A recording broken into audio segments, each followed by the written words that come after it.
మానవత్వం లేని రాక్షసుడు, ఎవరేంటో తెలియని మూర్ఖుడు.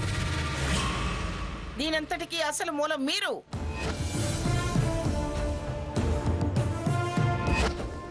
చేసిందంతా చేసి దాని చేత అబద్ధాలాడించి ఇంకా మాట్లాడతారే. నేనేం పాడు పని చేయలేదే. కాపరి నిలబెట్టాలన్న తాపత్రయంతో ఆ క్షణం అలా చెప్పమన్నాను.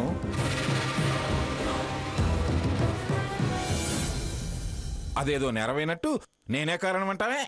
అప్పుడు అలా అనుండకపోతే ఇప్పుడు ఈ చిక్కులొచ్చుండేవి కాదు. బుద్ధి లేనోడు ఎప్పుడైనా ఇలాగా మాట్లాడతాడు. బుద్ధి లేని వాడికి కాదు, మీకు.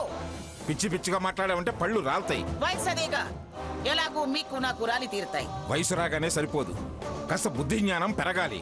పెరిగాయి కాబట్టి ఏం చెయ్యాలని నేను ఆలోచిస్తుంటే మీరు వాడిని రెచ్చగొడుతున్నారు. ముందు వాడిని నోరు మూయించు, ఎవరూ మాట్లాడరు.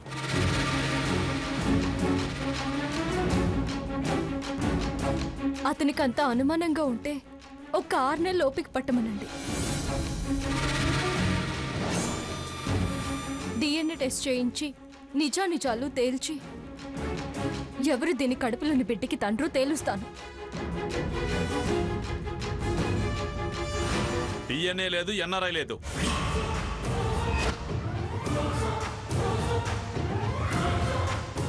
ముందు దాన్ని మెడపెట్టి బయటికి గంటకి రాని. అల్లుడువని ఆగాల్సి వస్తుంది.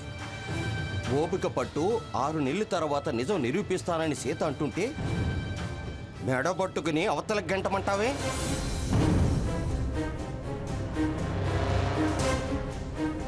మళ్ళీ అదే మాట మాట్లాడతావే.